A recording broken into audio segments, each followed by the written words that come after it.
All right, what is up, everybody? Welcome back to the channel. My name is Chris, and today I am back with another video here. And today I'm in a little bit of a different spot.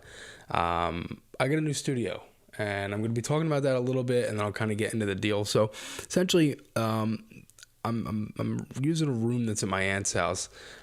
So my aunt Jen, thank you. She's letting me use this for the foreseeable future.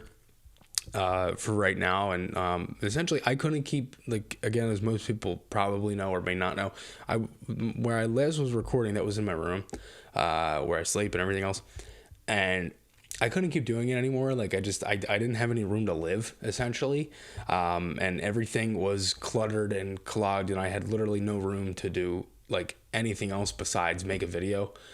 It wasn't very comfortable. It was always like kind of just like just a total pain to just really do anything outside of make a video. So yeah, that's essentially why I did it, and now we're here. So a couple of different things. The Flyers, they make a trade. They end up getting Massimo Rizzo from the Carolina Hurricanes, the rights to him. And again, we were supposed to get Rizzo in the deal for D'Angelo. That didn't actually end up happening, and D'Angelo got bought out, signed the 1-year deal with the Carolina Hurricanes at 1.6.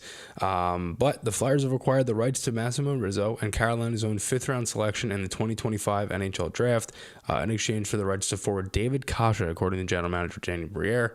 So let's start off with the actual trade itself, then we'll talk about Rizzo. So for the Flyers, Rizzo, you end up getting him. Smart deal. The Flyers get a pick out of this, right? Smart. Again, I don't have a problem with getting more draft picks. I would take as many draft picks as possible.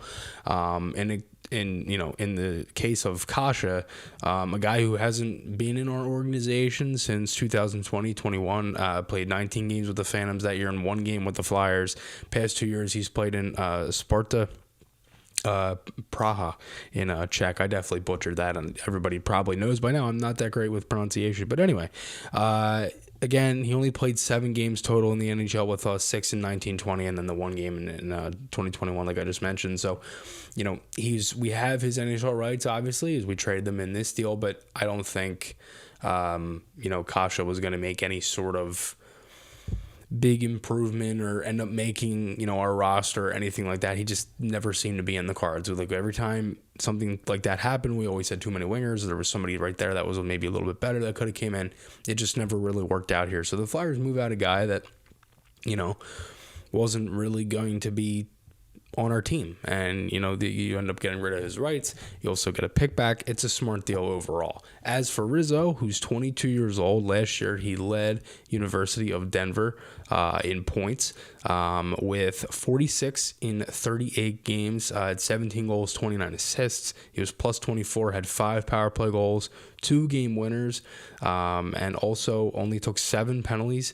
Had 7 penalty minutes, and then 23 blocks. So pretty good overall. I think for the most part, he's the type of guy, smaller, right? Shoots left-handed. He's a center. He played with Bobby Brink in 2021-22 at the University of Denver, when Brink was kind of in that last year going from Denver to the Phantoms a little bit. He ended up playing with Brink where he had 36 and 39. Obviously this year had 46 and 38. So clearly there's an improvement there, more points in 1 less game. Overall it's a solid deal for the Flyers. Again, he's a center. I have no problem with us picking up another center. We need more centers, essentially, in the pipeline, and even on the NHL roster, they need centers too. But, you add one here in the pipeline. And again, at 22 years old, you get his rights. I would assume he's probably going to sign his ELC soon, but he could go back to Denver. Again, he has only played 2 years there, so he's a junior going into this season in 2023-24. So he's a junior in college, could be going back, could sign with the Phantoms, we will see.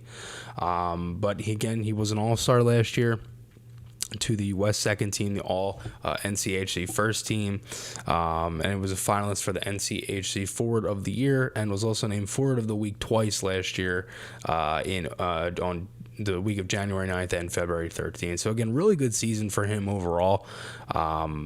Just smart type of move again from the Flyers. I mean, he's a former 7th round pick that ends up playing out really well.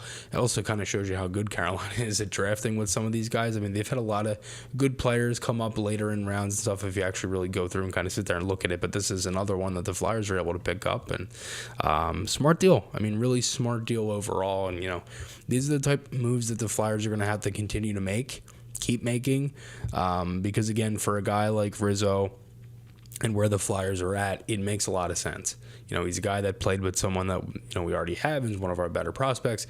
You're still trying to, able to add in different areas and things like that. And again, you add another draft pick as well. So let me know your guys' thoughts below. Remember to hit the subscribe button, hit that like button if you enjoyed watching this video. Thank you again to my Aunt Jen. This is kind of the first video I'm doing here in the studio, and I'll be doing a little bit more, and I'll be doing a little bit of an explanation on some other things as well. So just kind of stay tuned for that. But thanks everybody again for all the support as always, and I'll talk to you all again soon.